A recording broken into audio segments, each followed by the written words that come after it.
В Якутске стартовало первенство Дальневосточного федерального округа по мини-футболу среди юношей 2008-2009 годов рождения. Турнир будет проводиться с 16 по 18 января.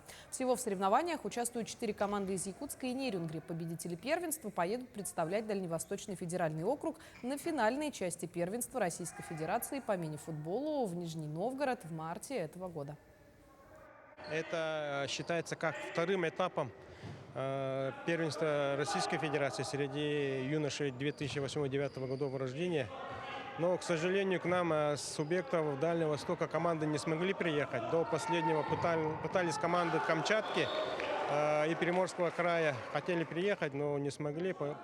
Поэтому на нашем первенстве сегодня участвуют 4 команды с Республики Саха-Якутия. Это футбольная школа, спортивная школа «Лидер» Нерюнгринского района, сборная команда, которая готовится к детям Азии, и детский футбольный клуб «Динамо».